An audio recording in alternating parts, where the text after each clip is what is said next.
For today's DC Multiverse review, we are looking at the Ross exclusive Joker. And for those of you that don't know, this is a reissue of the Walmart Gold Label exclusive version that came out a long time ago.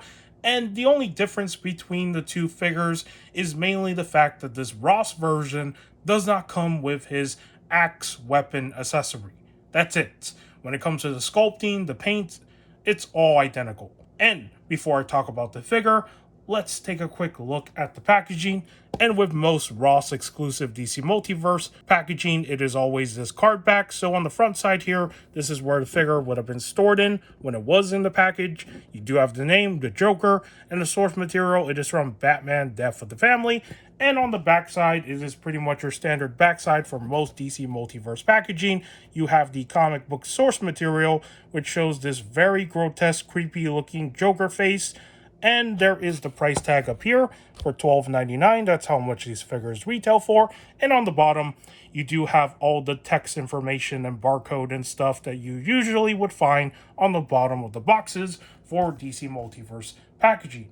And that is pretty much the package that he comes in. Very simple. And now, let's move on to the aesthetics of this figure. Taking a closer look at the Joker here, let's start with the head sculpt, because this is the selling point for this version of the Joker. It's that grotesque design of his face from this version of the comics. And as you can see, it is just disturbing to look at. Like, what is going on here? What did he do to himself? Basically, what he did is that he removed the front of his face and he pretty much stapled it to the strap here, or to himself. I'm not too sure because the sculpting doesn't look like he stapled it to the strap, but I'm assuming the strap is also what's holding his face together, and he's basically wearing it like a mask. And that is what's disturbing, because if you were to see this in real life, if you saw somebody's face like this messed up, you would probably run for your life and probably be traumatized and have nightmares, because this is not something normal. And that's what makes this face design so grotesque in figure form, is that you see what's happening with his face. It's just, yeah, I don't even know how to describe this. And then the forehead, look at the forehead. It is basically exposed. So this part right here, this is like the skin that is supposed to like cover the forehead, but it's like dripping over to his, bottom of his face here, close to his nose. And it is just disgusting. Like, you can see the insides, and that alone is just very, very disturbing.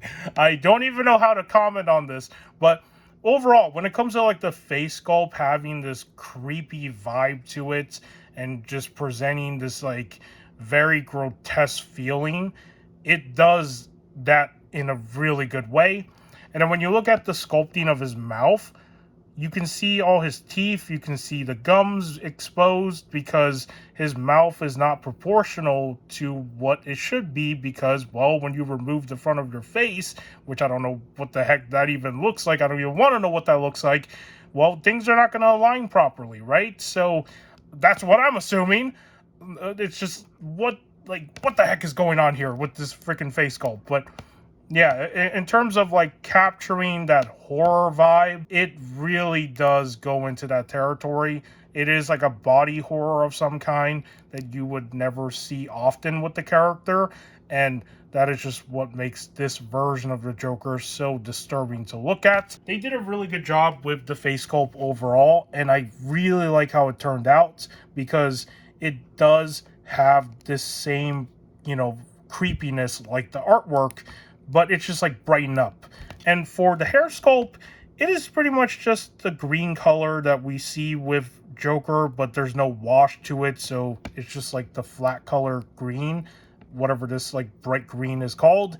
And yeah, that's pretty much most of the aesthetics for the face sculpt, and I'm very happy to have this figure in my collection regardless of how creepy it looks, because I don't have the original one, and I always wanted this version in the collection because of just how disturbing it looks, but also it's a really cool looking figure at the same time. And now let's move on to the body buck itself. So it is just your standard Joker body buck, which we have seen countless times reused in different forms.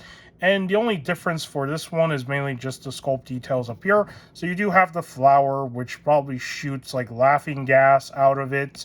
He does have his little tie right here that's tied in a different way. That's not a standard, professional tie. And then for the shirt he's wearing underneath, it's just all black. All the buttons are pretty much not painted. And then for the outside shirt here, it's all purple. These buttons are not painted, right? And then for his hands, it is white gloves that he always wears. One thing you can do is that if you have any axe accessories that you want to have him hold, well, I recommend heating this hand up with a hairdryer, because the fingers, with the way that they're sculpted, it's really stiff. Like, you can't really nudge it to fit an accessory in there.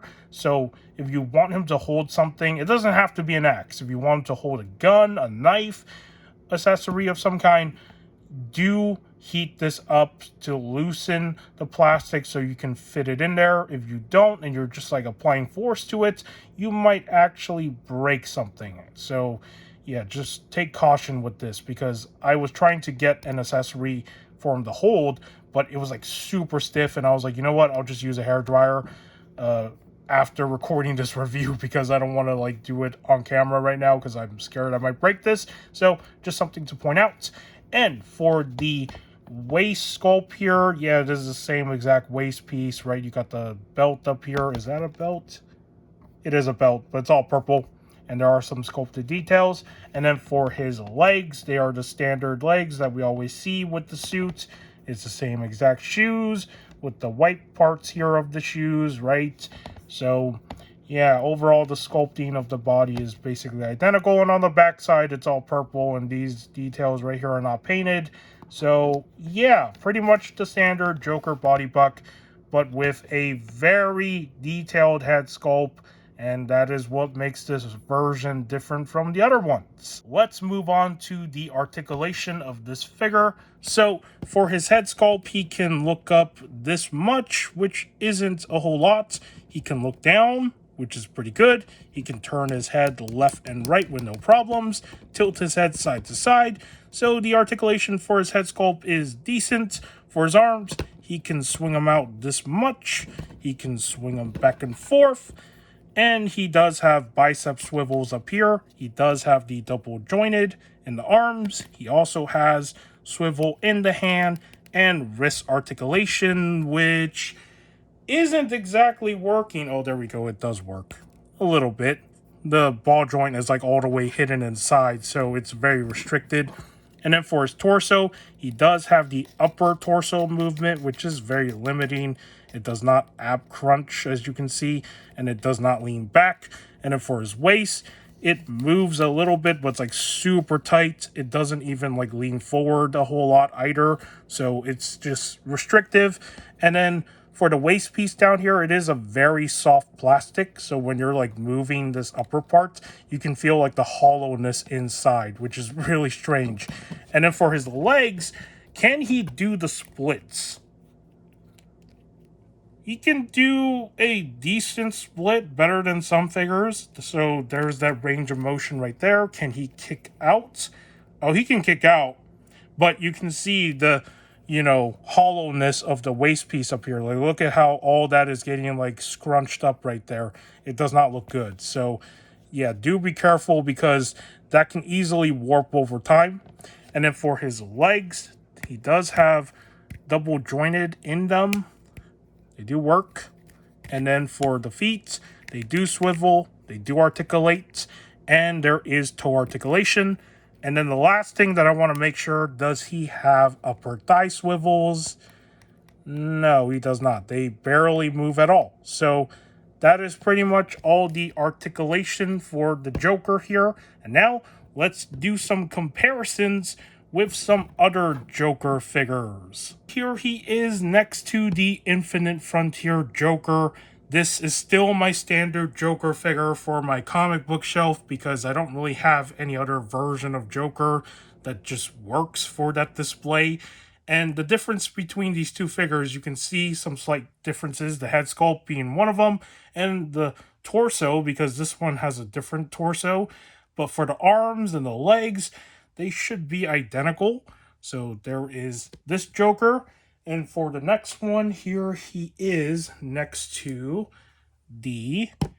I don't remember which Joker this is called. He's like the Mafia one, I believe, from the Three Jokers wave. But yeah, same arms, same hand sculpts, everything, right? This one just has like the shirt here, like buttoned up. There is this Mafia Joker. Here he is next to the Dark Knight's Return version. And this is still by far one of my favorite Joker figures, mainly because he has a very unique sculpt to him that's different from all the other Joker figures that Mcfarlane has made. They have never reused this body buck from what I can understand. This is the only Joker figure that has this mold, and it's unique to him. So I like this figure a whole lot for just being its own thing, but of course it doesn't really work for my standard comic book shelf when it comes to like a main Joker to represent like the DC universe, right? Because this is the Dark Knight's Return version where it's like in the future. But yeah, this is still a really good Joker figure, and if you don't have this one, I would say pick it up if you still can. I don't know if you can. I think it's probably more expensive now than when it was when it came out, but I got him for like a sale back when he came out because I was trying to complete that wave and also build that giant horse. So yeah. And then for the last Joker figure, here he is next to the Arkham City infected version, basically when he has his illness of some kind, right? If you played the game, and he has all that, grotesque stuff going on, similar to this guy, but not as disturbing as this guy with the face sculpt. So there he is. And there is one other Joker figure I forgot to grab now that I just remembered. So give me a second so we can bring him in. Here he is next to the last Joker that I have in my collection. It is the Deadly Duo version.